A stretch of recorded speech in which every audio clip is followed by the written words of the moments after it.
Assalamualaikum warahmatullahi wabarakatuh. Alhamdulillahilladzi arsala rasulahu bil huda wa dinil haq liyudhhirahu ala dini kulli walau karihal musyrikun.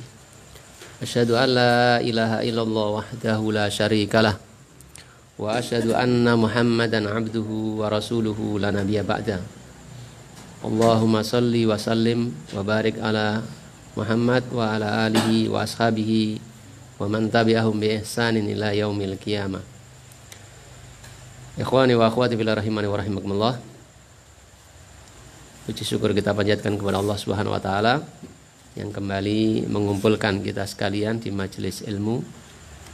Majelis yang sangat banyak kebaikannya. Kita bisa bertemu dengan sesama kita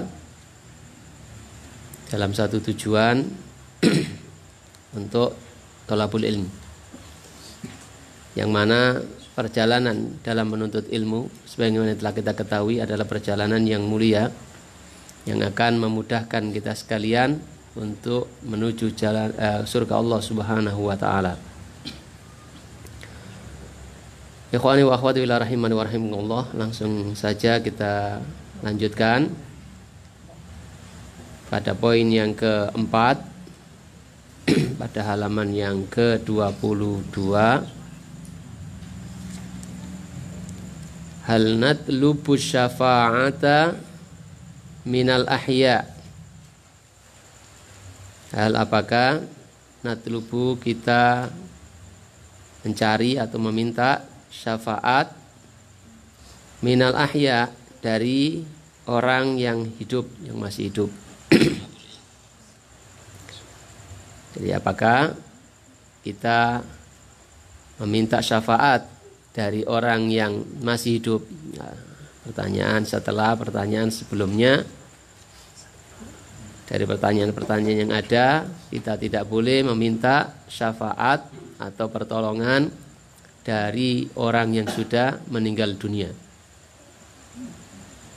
Ini harus jelas menjadi sebuah keyakinan bagi kita sekalian, menjadi akidah pondasi keimanan kita, bahwasanya kita tidak meminta kepada orang yang sudah meninggal dunia atau benda-benda mati.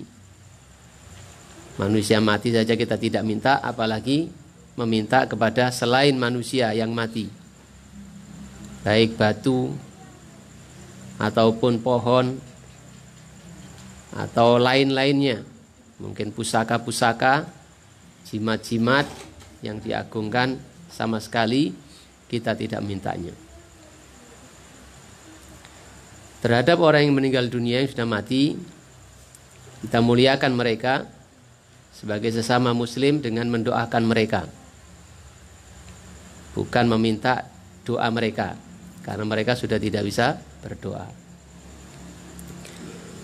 Nah, bagaimana kalau kita meminta kepada orang yang masih hidup? Kalau meminta kepada orang yang sudah mati, tidak boleh. Bagaimana kalau meminta kepada yang masih hidup seperti kita ini? Jawabannya, natlubus syafa'a minal ahya'i fi umuri dunya. Kita meminta syafaat, pertolongan, bantuan minal ahya'i dari orang yang hidup fi umuri dunya, dalam urusan dunia, dalam urusan yang manusia mampu untuk melakukannya. Adapun dalam perkara-perkara urusan yang mereka tidak mampu, maka kita juga tidak memintanya.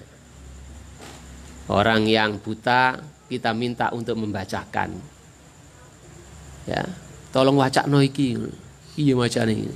Kita nggak minta seperti itu. Ini nggak boleh, akan menimbulkan ketersinggungan dengan sesama saudara muslim kita. Musra aku wutong ini di kon moco, ngenyek tenan gitu. Kita tidak akan meminta kepada mereka yang tidak mampu, walaupun dia masih hidup. Jika kita meminta sesuatu yang baik, yang mereka mampu, kira-kira mampu untuk melakukannya. Bukan perbuatan Allah Subhanahu wa taala, yang hanya Allah Subhanahu wa taala yang mampu. Misalnya kita tidak minta supaya didekatkan rizki kepada manusia. Allah yang berikan rizki, Allah yang mendekatkan, yang menjauhkan. Manusia tidak mampu, ya kita tidak minta kepada manusia untuk mendekatkan rizki kepada kita, untuk minta jodoh. Mbah, jodohku kok suwe, lia-liane sudah kawin gitu. Aku belas gadas gak entuk-entuk. Mbok ya aku dikei jodoh. Jodoh yang kasih jodoh Allah Subhanahu wa taala, masang-masangkan, menjodoh-jodohkan. Kalau kita minta golekno calon istri boleh, karena setiap kita bisa mencari ikan. Tapi memberikan istri nggak bisa. Berikan jodoh, menyembuhkan dari sakit, nggak bisa. Menghilangkan kesusahan, musibah-musibah, nggak bisa. Kita mintanya demikian itu hanya kepada Allah karena Dialah yang mampu.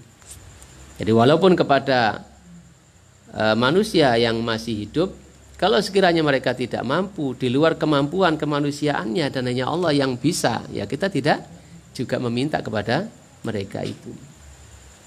Dan ini pun kita meminta perkara yang baik, karena meminta kepada yang manusia kepada perkara yang buruk jelas tidak boleh. Jadi kita meminta pertolongan dari yang masih hidup fi umuri dunia, dalam urusan dunia. Urusan dunia, bukan urusan akhirat.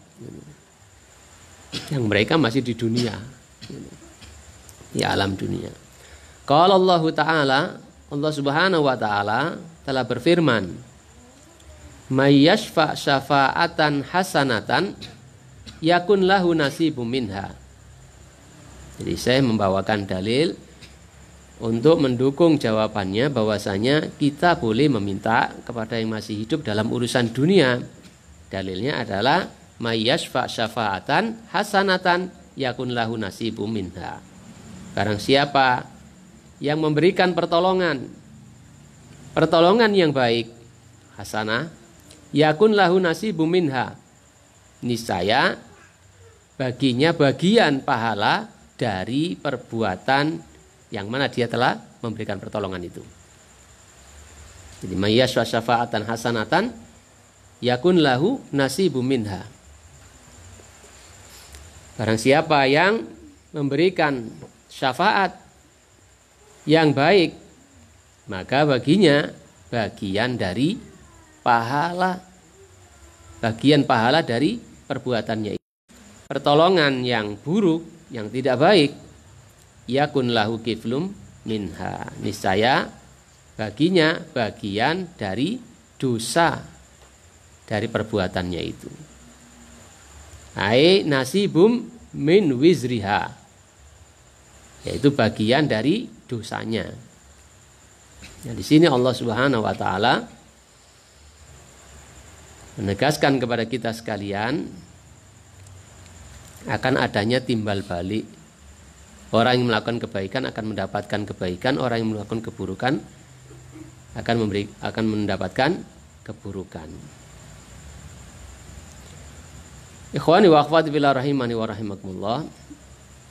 Jadi di dalam ayat ini, di antara yang bisa menunjukkan kepada kita sekalian, bolehnya kita meminta pertolongan kepada orang yang hidup adalah dorongan agar kita yang masih hidup, yang masih bisa menolong, untuk memberikan pertolongan yang baik, yang bisa memberikan pertolongan baik ataupun pertolongan buruk, supaya kita menjadi orang-orang yang memberikan pertolongan yang baik. Kita disuruh menolong, artinya dia mampu untuk melakukan itu, maka kita boleh untuk meminta yang dia mampu itu. Adapun orang yang sudah meninggal dunia, maka dia tidak mampu, maka kita tidak memintanya. Ya, datang ke kuburan bayinya, ya seperti yang dilakukan oleh sebagian ada famili saya itu, mau amen pamitan di kuburan bapak ya. Mampir ke rumah mbah saya, ditanyain tekondi, mari pamitan ke mene pake nang kuburan. Amen kondo Pak. Tolong dongakno Pak, aku sesuk budal. Amen. Bapake wis gak iso nolong. Wis ra iso ndonga. Krungu ya ora. Bagaimana dimintai? Bahkan ketika hidupnya gak tahu dipamiti. Gak tahu dijaluki donga. Nalika mati malah dijaluki donga, dipamiti. Ini kadang-kadang kita kewalik begitu. Kalau sudah meninggal dunia baru dimuliakan, dihormati, dianggap sakti, gitu. Dianggap bisa segalanya. Ketika masih hidup yang masih bisa ini dan itu, sambil makan sendiri dan sebagainya, gak tahu dimintai tolong. Tapi berangkat amin, yes amin budal wae. Bapak ira ngerti. Gitu. Ya ora tahu dijaluki donga nih, dongano Pak sesuk budal amin ya. Saman sing gak melu miyang nang omah salat sing kusuk aku dongakno ben amin praune. Ora tahu. Tapi ketika sudah di kuburan malah disombang-sambangi, ditiliki, diapii. Ya, ketika hidup gak tahu dicepak-cepakno gitu. Ya, gak tahu siapno makanane. Ketika mati disiapno nang omahe. Jadi ini mbak ini mulai Jumat Kliwon mulai. Jadi kadang-kadang kita kebalik-balik gitu. Ya. Yang mampu dianggap gak mampu, yang gak mampu dianggap mampu. Nah, ini pentingnya kita mempelajari akidah ya, berdasarkan Al-Quran dan Sunnah supaya kokoh pondasi kita, tidak anutan. Jadi Allah Subhanahu Wa Taala dalam ayat ini menunjukkan, menjelaskan kepada kita sekalian ya, supaya kita banyak memberikan pertolongan yang baik. Karena ada bagian darinya. Durung dijalui wis dibantu lah kira-kira gitu, senang gitu. Wa qala sallallahu alaihi wasallam, dan demikian pula Rasulullah sallallahu alaihi wasallam beliau pernah bersabda, isfa'u tu'jaru. Berilah pertolongan ya. Niscaya kalian akan mendapatkan pahala dari perbuatan kalian berikan pertolongan tersebut. Ya, isfa'u tu'jaru, berikan pertolongan, tu'jaru kalian akan diberikan pahala. Di Sahih riwayat Abu Dawud. Dan ini mendorong kepada kita sekalian agar suka membantu. Ya, memang dan semestinya seperti itu. Antara muslim yang satu dengan muslim yang lain saling menguatkan sebagaimana hadis Nabi yang lainnya. Ya. Al-muslimu akhul muslim ya. Muslim itu saudara muslim yang lainnya. Al-muslimu bil muslimi kal jasadil wahid, kal bunyanil wahid. Muslim yang satu atau mukmin yang satu dengan mukmin yang lainnya seperti satu bangunan. Yashuddu ba'duhum ba'do, yang saling menguatkan antara bagian-bagiannya. Yaitu memberikan pertolongan diantara adalah dalam rangka untuk saling menguatkan. Yang lemah dikuatkan, yang lemah dibantu. Menunjukkan bahwasanya orang yang masih hidup masih bisa membantu. Makanya kita boleh meminta bantuan kepada mereka. Walaupun boleh, tetapi kita usahakan juga kalau kita butuh ya nggak usah ditampak-tampakkan. Ya, atau ditunjukkan dengan meminta bantuan. Ya. Jadi sudah mampu bilangnya miskin aja. Ya. Iri dengan tetangganya. Ya. Sudah punya perahu, sudah punya ini, gitu. Sudah cukup, ada sepeda motor dan sebagainya. Iri mbek tonggone yang dapat BLT misalnya. Ya. Akhirnya minta-minta. Ya. Kalau tidak terpaksa ya jangan kita meminta-minta. Ya, jangan kita minta-minta. Kita jaga kehormatan kita. Karena orang yang meminta-minta, yang mana dia mampu meminta-minta, yang kadang dikasih dan kadang tidak itu, di akhirat kelak dikatakan oleh Rasulullah Shallallahu Alaihi Wasallam, tidak ada secuil daging pun di mukanya.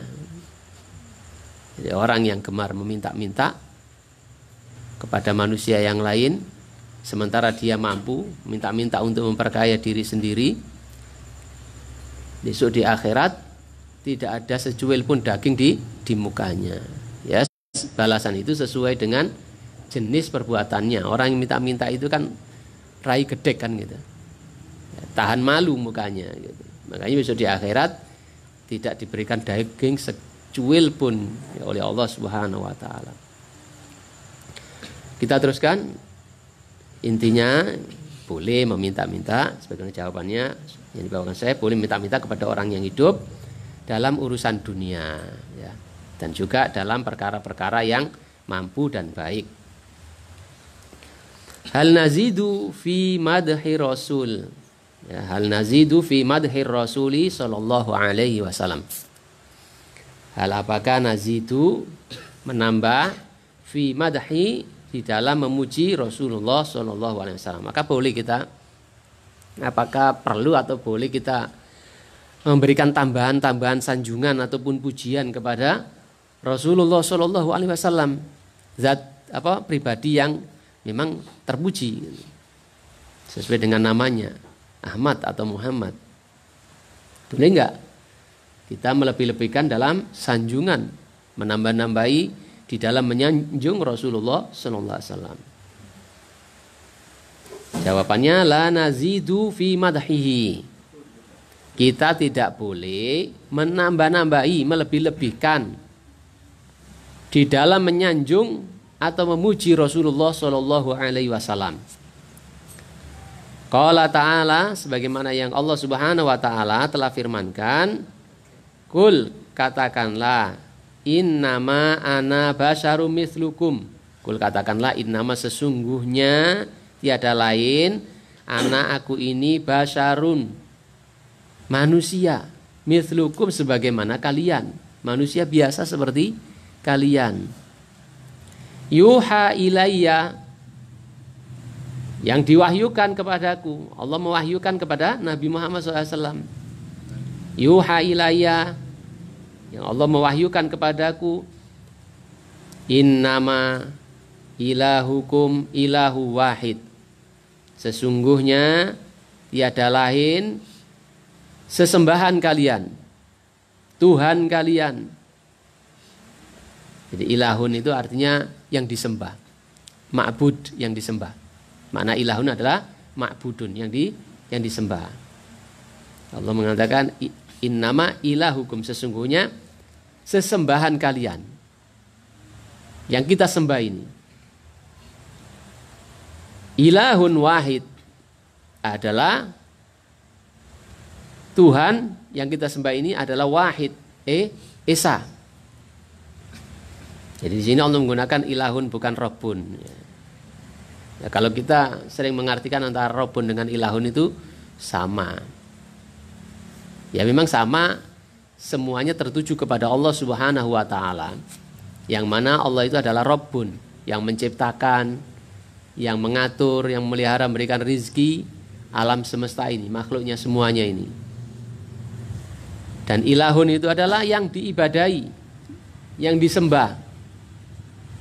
Ya Allah juga. Karena Allah yang menciptakan, yang kuasa, mengatur, memerintah, memberikan rizki alam ini, maka dialah yang wajib, yang layak untuk disembah. Ya. Kita kembali kepada ayat ini. Kul innama ana basyarum mislukum. Katakanlah Muhammad, innama sesungguhnya tidak lain, ana aku ini basyarum mislukum, manusia seperti kalian. Artinya enggak lebih, ya, enggak lebih dari sekedar manusia seperti kita ini. Hanya saja Allah memuliakan beliau, memilih beliau dengan diberikan wahyu kepadanya. Yuha ilayya, Allah memberikan wahyu kepadaku. Ini yang membedakan kita dengan Rasulullah. Tapi secara rata-rata semuanya adalah sama. Kalau lapar, ya Rasulullah SAW merasakannya juga. Merasakan haus, ya, butuh kepada istri, butuh kepada serawungan sesama kita. Ya sama semua. Kalau malam ya tidur, ngantuk, tidur, capek, pegel, dirasakan semua oleh Rasulullah SAW. Ada orang lain sakit, Rasulullah SAW pun juga sakit, mengalami sehat. Yo kesandung barang. Karena Rasulullah SAW kesandung. Ketika perang ya tetap beliau pakai baju besi, pakai tameng, pakai senjata. Walaupun beliau adalah Rasulullah, utusan Allah, Nabi Allah. Tapi tetap manusia biasa. Yang ketika dilukai ya terluka. Ya harus berikhtiar mencari keselamatan ketika hijrah. Bukan mentang-mentang ditidurkan oleh Allah Subhanahu wa taala orang yang mengepung rumahnya kemudian santai aja. Ya, enggak, Rasulullah SAW tetap pakai strategi sembunyi di gua dan seterusnya bersama Abu Bakar. Sambil sembunyi berjalan ke Madinah. Tidak lebih dari manusia pada umumnya. Jadi Rasulullah SAW ditumbak enggak laka-laka, dibedil enggak macicil, enggak kebal. Ya enggak kebal. Kok kita pingin kebal? Pengen dipukul, yang mukul mencelat. Kira-kira bagaimana itu? Ya. Padahal saat itu Rasulullah SAW mungkin sangat membutuhkan keadaannya daripada kita sekarang ini. Minoritas, ya, banyak musuh dakwah yang dibawa beliau. Tentu kebal, ya, ditumbak laka-laka begitu. Sangat dibutuhkan saat itu oleh Rasulullah dan juga kaum muslimin. Tapi tidak demikian itu. Ya. Karena kita adalah manusia biasa. Tidak perlu harus jadi yang begitu-begitu. Adakah yang lebih mulia dari Rasulullah? Tidak ada. Tetapi tetap manusia itu, Rasulullah SAW adalah manusia biasa. Hanya saja sekali lagi yang membedakan adalah Allah berikan wahyu kepada beliau. Ini yang membedakan. Nah, oleh karena itulah di dalam mensikapi Rasulullah SAW juga kita jangan berlebih-lebihan sampai melampaui kemanusiaan beliau. Juga jangan diremehkan, ya, jangan diremehkan. Sebagaimana kita mungkin sekali waktu atau terjatuh meremehkan orang lain. Karena Rasulullah adalah Rasul yang diberikan wahyu oleh Allah, pilihannya Allah Subhanahu Wa Taala. Ya, sebagai manusia jangan dilebih-lebihkan, baik dalam memuji karena saking cintanya tetap kita sangat cinta kepada Rasulullah SAW lebih daripada cinta kita terhadap diri kita sendiri. Tetapi janganlah kita kemudian berlebih-lebihan. Dan juga yang kedua karena Rasulullah itu Rasulullah, ya, tidak seperti umumnya manusia, maka juga jangan kita remehkan. Ya, jangan kita remehkan. Dibawakan hadis Nabi, kemudian merengkelai, diremehkan. Gak masuk akal ini, agak sesuai dengan zaman ini. Masa terus dinyang-nyang. Ahlussunnah wal jamaah, orang-orang yang berpegang teguh kepada sunnah Nabi. Dengan perbuatan, dengan perkataan Nabi SAW, itu ahlussunnah. Jadi selalu sami'na wa ata'na. Apa yang datang dari Nabi, tak terima. Ahlussunnah. Kita muliakan. Imam Ahmad, ya, rahimahullahu ta'ala, ketika mau ngajar seperti ini, membacakan hadis-hadis Nabi SAW, beliau mandi pakai baju yang paling bagus gitu, rapi gitu. Kenapa begitu? Karena memuliakan Rasulullah SAW. Yang akan dibaca oleh beliau adalah sabda-sabda Rasulullah SAW, hadis-hadis Nabi. Nah, bentuk pemuliaannya adalah dengan bersikap seperti itu. Ini namanya memuliakan, bukan dengan menyanjung-nyanjung melebihi dari kedudukan Rasulullah SAW. Seakan-akan Rasulullah SAW adalah sebagaimana Tuhan yang kita mintai, dia bisa sakti, dia bisa begini-begini gitu ya. Ikhwani wa akhwati fillah rahimani wa rahimakumullah. Oleh karena itulah di dalam hadis yang lain, di dalam hadis Nabi Rasulullah Shallallahu Alaihi Wasallam sebagian dibawakan oleh Syekh di sini, beliau bersabda, la tutruni kama atratin nasara Isa bin Maryam, fa inna ma ana Abdullah, faqulu Abdullah wa rasuluh, rawahu al-Bukhari. Kata beliau Shallallahu Alaihi Wasallam, la tutruni, janganlah kalian menyanjung-nyanjung aku. Kama atrotin nasoro, kama sebagaimana atroti telah menyanjung an-nasoro, orang-orang Nasrani, orang-orang Kristen. Isa bin Maryam, kepada Nabi Isa alaihissalam. Isa anaknya Maryam. Kita mengetahui bahwasanya Nabi Isa itu adalah nabi, sebagaimana nabi-nabi yang lain yang diutus oleh Allah Subhanahu wa taala. Nabi, dia juga lahir ya, beliau juga lahir sebagaimana kita manusia umumnya lahir dari seorang ibu. Manusia biasa. Tapi oleh orang-orang Nasrani diangkat menjadi anak Tuhan. Ini berlebih-lebihan di dalam beragama, ulu fiddin, berlebihan dalam agama. Jadi ceritanya ada orang yang berkata di hadapan Rasulullah, engkau adalah Muhammad, ya, anaknya Abdullah, orang yang begini dari suku yang begini. Oh, sanjungan luar biasa. Sekali waktu awal-awal mungkin Rasulullah SAW datang ke masjid, mereka yang pada duduk berdiri, pada berdiri. Nah, Rasulullah SAW menjelaskan kepada mereka, ya, agar tidak berlebih-lebihan dalam menyanjung kepada beliau, ya, agar tidak berlebih-lebihan. Makanya kita pun ya harusnya seperti itu. Jangan mentang-mentang kemudian sudah menjadi ustadz, kemudian atau menjadi apalah gitu, kemudian minta diagungkan, minta dilebih-lebihkan, dipuji dan sebagainya. Rasulullah SAW adalah manusia yang terbaik di antara manusia yang diciptakan oleh Allah Subhanahu wa taala. Tapi beliau mengingatkan kepada sekalian, janganlah kita ini menyanjung beliau, memuji beliau secara berlebih-lebihan. Dan beliau mencontohkan seperti yang dilakukan oleh orang-orang Nasrani, ya, sampai kebablasan kan, sampai kebablasan. Mungkin awal-awal sanjungannya sedikit-sedikit, tambah gede, tambah melambung gitu. Ya, akhirnya tambah seperti orang Nasrani, memposisikan Rasulullah itu seperti Tuhan, walaupun tidak disebut sebagai anak Tuhan.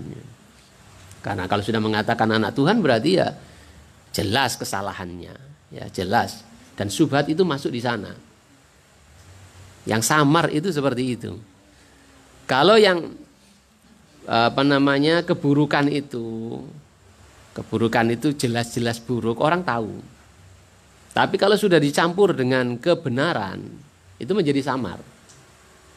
Kalau kebenaran itu jelas, kalau sudah dicampur dengan keburukan, maka keburukannya tidak nampak. Itu namanya syubhat. Ya, kalau orang mengatakan Rasulullah SAW misalnya, ini adalah anak Tuhan, semua tahu. Ini bukan Islam. Ya, ini bukan Islam. Tapi kalau kemudian Rasulullah tetap dikatakan Rasulullah, kemudian sanjungannya memposisikan Rasulullah itu seperti Tuhan. Nah, ini banyak yang tidak tahu. Apalagi sanjungannya bahasa Arab. Yona dilakukan bisa. Ya malah nggak tahu, malah terbuai, ikut nyanyi dan sebagainya. Padahal maknanya menyanjung Rasulullah berlebih-lebihan. Suatu yang keliru. Yang diingatkan oleh Rasulullah Shallallahu Alaihi Wasallam. Ya, janganlah kalian menyanjung-nyanjung aku, memuji-muji aku, ya. Sebagaimana orang-orang Nasrani, mereka telah menyanjung Isa bin Maryam. Fa inna ma ana abdun. Fa inna ma, karena sesungguhnya tidak lain aku ini anak Aku ini adalah abdun, seorang hamba. Hanya seorang hamba sebagaimana yang lain. Fakulu, maka katakanlah Abdullah, hamba Allah, ya Abdullah, ya Rasulullah, wa rasuluhu, dan rasulnya. Kita sebut ya Rasulullah, panggil ya Rasulullah. Bukan ya Rasulullah ngene bla bla bla. Melambung lambung. Kita muliakan beliau tanpa harus menyanjungnya secara berlebih-lebihan. Kita sanjung beliau tanpa harus berlebih-lebihan. Kita muliakan dengan mengamalkan apa yang diperintahkannya dan menjauhi apa yang dilarangnya sesuai dengan kemampuan yang kita mampu lakukan. Jadi Rasulullah SAW sebut Abdullah, nggak usah. Wah, kamu ini Muhammad bini, nggak usah. Panggillah aku Rasulullah, ya Rasulullah. Ya. Sayyidina berbeda enggak? Sayyidina Muhammad? Enggak ya. Ya, Sayyid itu biasa, artinya tuan, ya. Tuan penghulu. Ya. Umum dikatakan oleh orang, antara orang ke orang yang lain. Ya Sayyidi, ya, dan tapi kalau ya Sayyidi, kemudian kamu itu begini, lalu tolonglah aku, yang hanya Allah Subhanahu wa taala yang mampu. Nah, ini yang kebablasan. Kalau hanya menyebut Sayyidina Muhammad, Tuhan kita Muhammad, penghulu kita Muhammad, ya tidak apa-apa. Seperti mungkin kita sebut seringkali begitu. Ya Nabi Allah, ya Sayyid Allah gitu, ya dan seterusnya. Dalam sholawat, ya. Tapi kalau dalam sholat, ya nggak usah pakai Sayyidina. Atau yang sudah dicontohkan nggak usah kita sebut Sayyidina.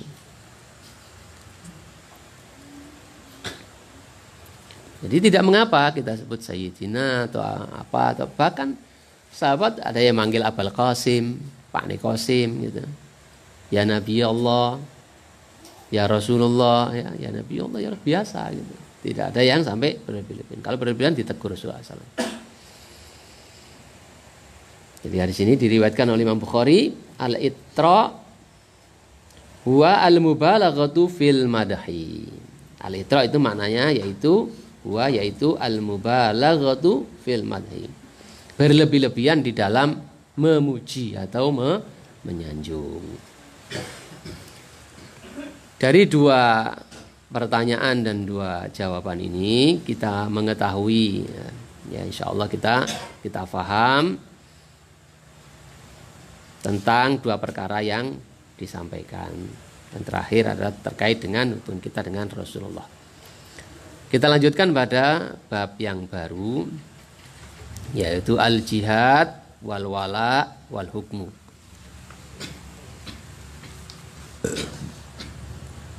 Ya, al-jihad, istilah jihad sudah kita pahami, sudah kita tahu artinya. Wala wal hukmu sudah menjadi istilah, tidak usah kita artikan. Ya. Nanti kita akan mengetahui maknanya. Ma hukmul jihad fi sabilillah. Ma hukmul jihad fi sabilillah. Apa hukumnya jihad fi sabilillah? Fi sabilillah maknanya di jalan Allah. Al jihadu wajibun. Jawabannya al jihad itu wajibun. Wajib bil mali, dengan harta, wan nafsi, dan jiwa, wal lisani, dan dengan lisan. Jadi jihad itu hukumnya wajib. Wajib itu sesuatu hal yang harus dikerjakan dengan mengorbankan harta benda atau memberikan harta benda, memberikan nyawa, dan juga dengan lisan. Jihad kadang-kadang diartikan perang, bisa juga bermakna bersungguh-sungguh di dalam membela agama Allah.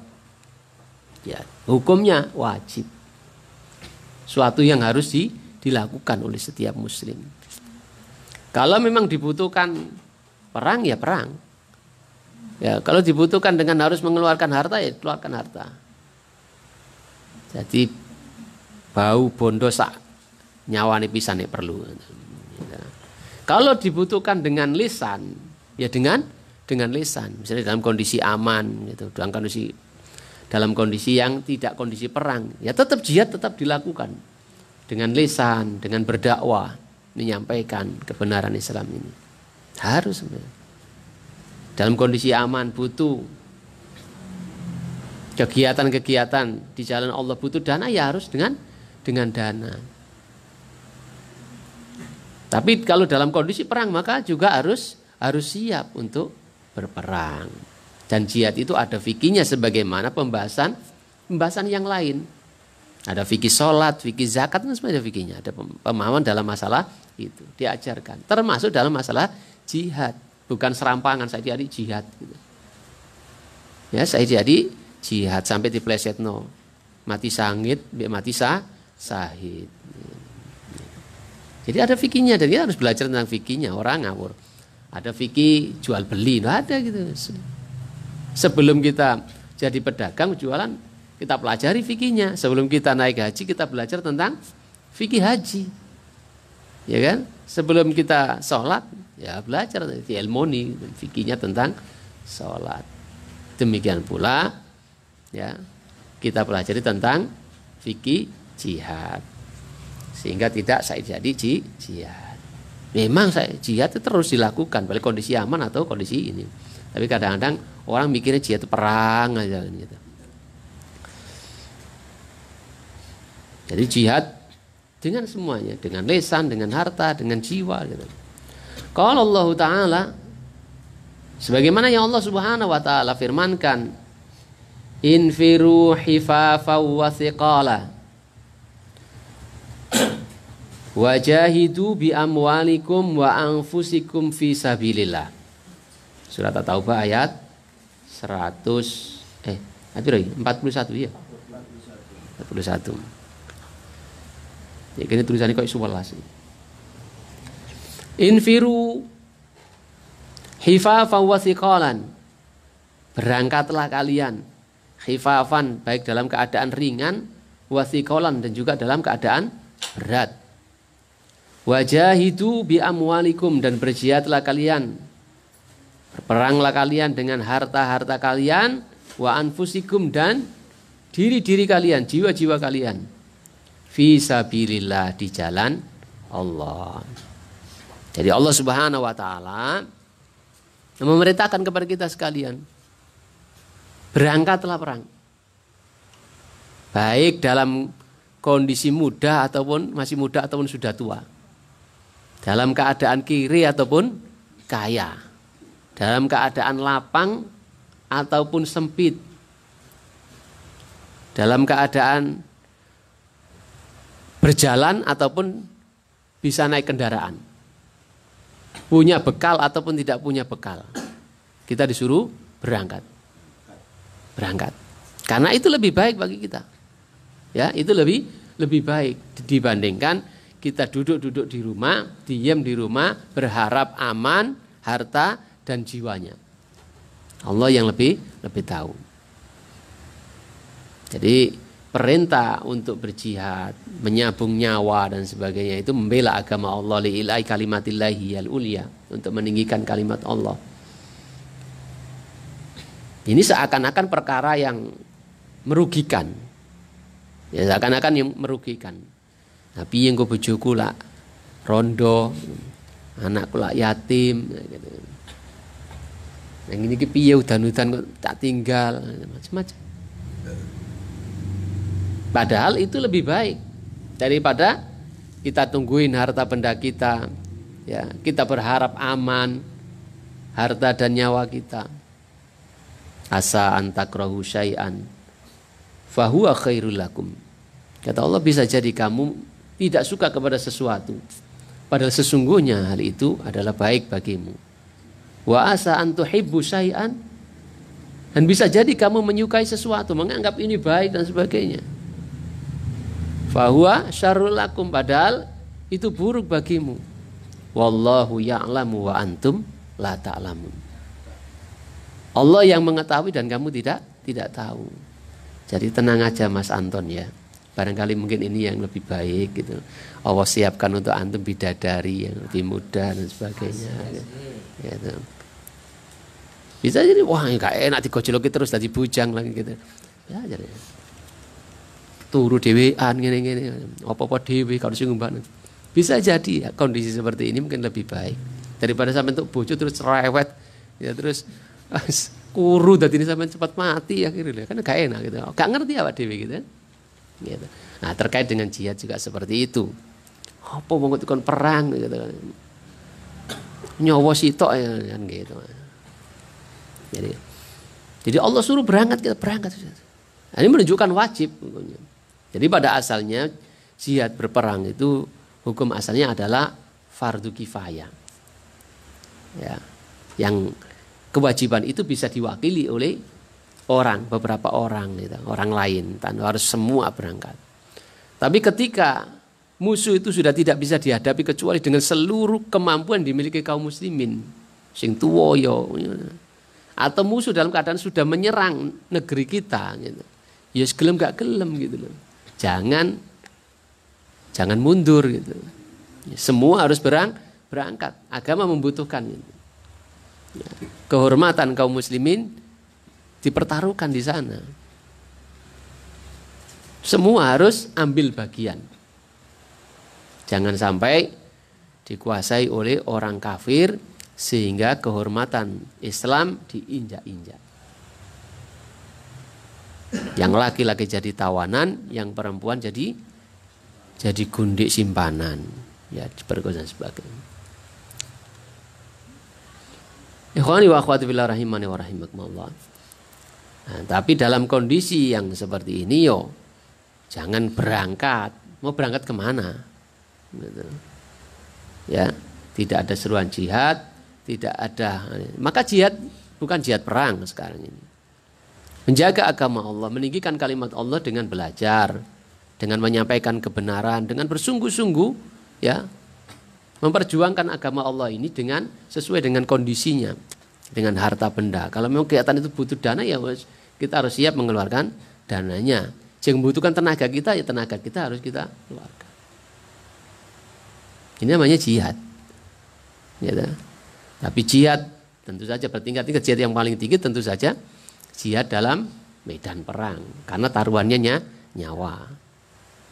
Nah iki berangkat yo taruhannya nyawa, Pak. Bisa dicegat nang dalan iki. Ya mudah-mudahan mati syahid.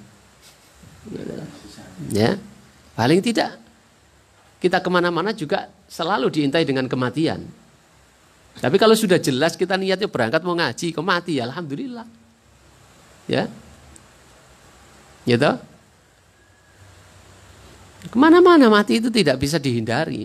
Sampai duduk, sampai berdiri, sampai berlari, mati itu akan tetap mengejar kita semua.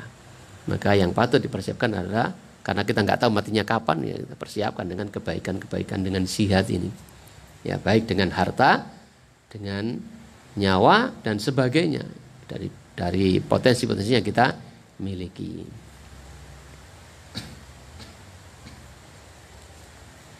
Jadi Allah Subhanahu wa taala di sini merintahkan kepada kita sekalian, infiru khifafa wa thiqalan. Berangkatlah kalian. Ya. Baik dalam ringan, kondisi ringan ataupun berat. Para ulama menjelaskan baik sampean itu muda ataupun sudah tua, ya. Bisa berjalan ataupun berkendaraan, dalam keadaan miskin ataupun kaya, sakit ataupun tidak, semuanya harus ambil bagian apa yang mampu dia lakukan, lapang ataupun susah. Wa qala sallallahu alaihi wasallam, dan demikian pula Rasulullah sallallahu alaihi wasallam, beliau bersabda, jahidul musyrikina bi amwalikum wa anfusikum wa alsinatikum. Jahidul musyrikina, perangilah orang-orang musyrik. Perintah Allah Subhanahu wa taala. Tapi kemudian bukan kita aplikasikan dengan anggar ketemu musyrik terus bacok. Tidak begitu. Ayatnya bukan ini saja. Fikihnya tidak demikian. Ya, kalau orang musyrik tidak ngapa-ngapain ya tidak kita ngapa-ngapain. Tapi kalau sudah mereka menghina agama ini, ya itu pun ya ada bagian, ada tugasnya, bukan sembarang orang kan gitu. Tapi semua harus membela, iya. Ya, orang musyrik sudah mau karena kondisi kita minoritas kemudian diusir dari rumah kita, diambil harta benda kita dan sebagainya. Memimpin menyerukan jihad ya, jihad. Jadi perangilah orang-orang musyrik bi amwalikum dengan harta-harta kalian. Ya, sekarang ini mereka mengadakan peperangan juga terhadap kita, tapi dengan bentuknya tidak dengan perang, tapi dengan perang apa? Perang senjata, tapi dengan ghazwul fikri. Ya, perang pemikiran, memberikan subhat-subhat. Ya, kita berjihad dengan di medan itu. Ya, kita kuatkan generasi kita perkenalkan dengan Islam yang sesungguhnya gini dan sebagainya, sambil kita dakwakan kepada mereka, bantah mereka jika mampu. Itulah jihad dengan lisan. Dalam kondisi yang seperti kita gambarkan tadi. Kalau dibutuhkan dengan harta, karena semuanya kan butuh harta. Mobilitas dakwah butuh dengan harta. Kalau seandainya nggak pakai harta, nggak akan terjadi seperti ini. Rumah sana panganan juga nggak duit itu. Gitu kan? Bangku ini nggak dibeli dengan harta. Ini semua pakai harta, gitu. Bangunan ini bangunan harta. Kadang-kadang kita harus melunakkan saudara kita dengan harta juga, agar mendapatkan hidayah, dekat dengan petunjuk. Gitu. Harta. Jadi perangilah orang-orang musyrik bi amwalikum dengan harta-harta kalian, wa anfusikum dan jiwa-jiwa kalian, wa alsinatikum dan dengan lisan-lisan kalian. Ya, dengan lisan ini ya dengan membantah ya. Ya, kalau sekarang zamannya medsos ya mungkin dengan medsos yang kira-kira hal ini bisa mendatangkan manfaat. Kalau cuma nambah madorot ya piye caranya supaya dapat manfaat. Dengan lisan. Membantah syubhat-syubhat ya, memperbanyak perkataan-perkataan yang baik untuk mengimbangi maraknya perkataan-perkataan yang buruk, tulisan-tulisan yang buruk. Karena setan juga mendakwahkan kesesatan. Ya, mengajak kepada manusia untuk sesat juga. Maka kita harus berjihad dalam hal itu, ya, mengajak, membantah mereka, memperbanyak tulisan-tulisan, ya, dakwah-dakwah di mana-mana dikembangkan agar generasi Islam terjaga dan tahu mana yang hak dan mana yang batil. Ya, mudah-mudahan diberikan nilai jihad sebagaimana jihad perang, mudah-mudahan gitu ya. Meninggal dunia dalam keadaan syahid. Jadi Rasulullah SAW juga menyerukan akan hal ini. Jadi inilah tembok atau genteng Islam kalau kita mau gambarkan gitu ya. Jadi kalau pondasi Islam itu katakanlah sebuah akidah yang benar, kemudian tiang-tiang bangunannya, temboknya adalah rukun Islam. Ya, rukun Islam. Kalau rukun imannya pondasinya kan, pondasinya. Kalau bangunannya adalah rukun Islam, sholat dan sebagainya. Siapa yang tidak sholat berarti meruntuhkan bangunan Islam. Bunyal Islamu ala khamsin. Islam itu dibangun di atas 5 perkara. Syahadati alla ilaha illallah wa anna Muhammadar Rasulullah, seterusnya sampai akhir rukun Islam. Karena siapa yang meninggalkan sholat maka dia merobohkan. Gimana dalilnya? As-sholatu imaduddin. Sholat itu yang agama. Siapa yang tidak sholat itu meruntuhkan agama. Jadi kalau kita gambarkan pondasi bangunan Islam kita itu adalah keimanan kita, akidah yang benar, maka bangunannya itu adalah rukun Islam. Kemudian bangunan atasnya, gentengnya adalah jihad agar tidak kehujanan, tidak bocor dan sebagainya. Islam kalau tidak ada jihad ya yang akan selalu dibuat mainan oleh orang-orang kafir. Makanya jihad itu, kalimat jihad, istilah jihad itu inginnya mereka itu nggak usah disampaikan, nggak usah, apalagi dibangkitkan semangat jihad, dikaitkan dengan hal-hal yang radikal jihad itu. Sehingga orang ngomong jihad aja, waduh tahu radikal, wedi gitu. Ya, kalau sudah tidak ada jihad ya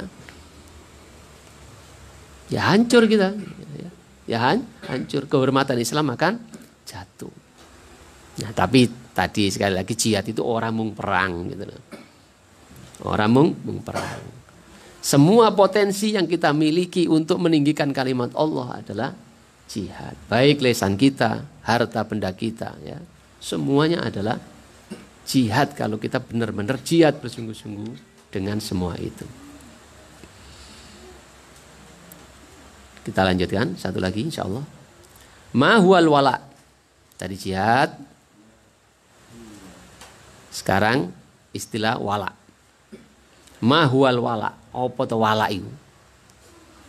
Saya sering mendengar al-wala wal barok.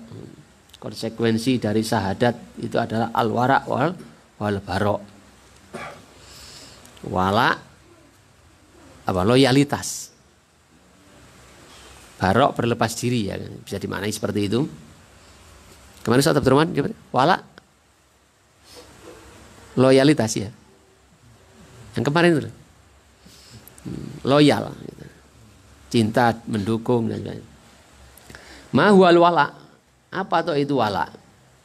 Al wala'u, wala itu huwa yaitu dia itu hubbu, al hubbu, cinta,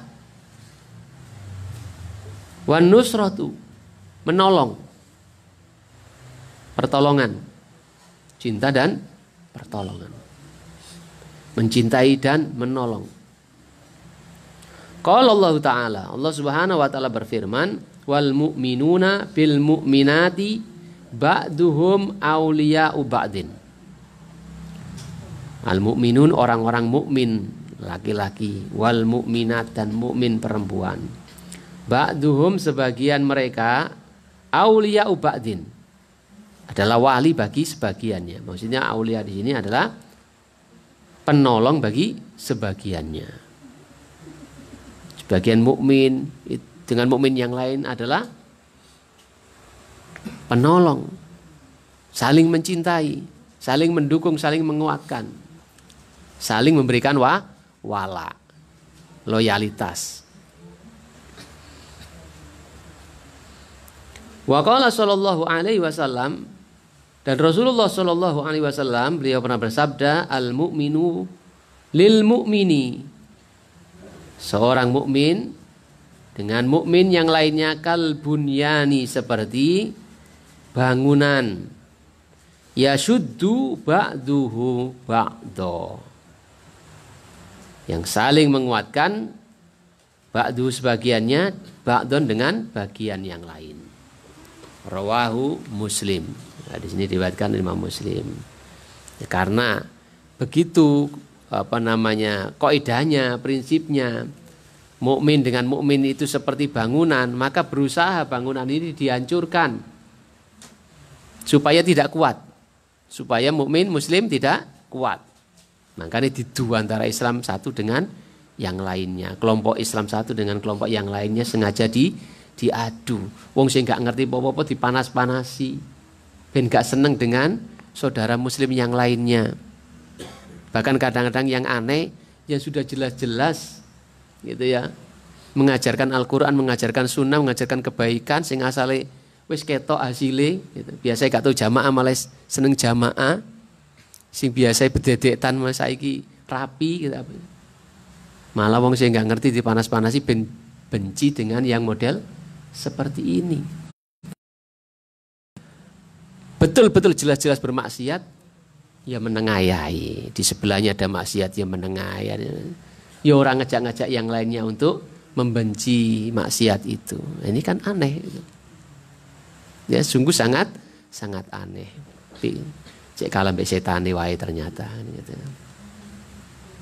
Ya padahal jelas Rasulullah SAW mengatakan mukmin yang satu dengan mukmin yang lain, ya itu satu bangunan, seperti satu bangunan saling menguatkan. Kenapa gak sinergi saja antara kelompok satu dengan kelompok Islam yang lain, saling bersinergi, membangun kebersamaan, melangkah lebih baik untuk kemajuan Islam. Kenapa harus benturkan? Bahkan yang sudah satu kelompok harus dipecah lagi gitu. satu panitia harus bikin panitia baru misalnya.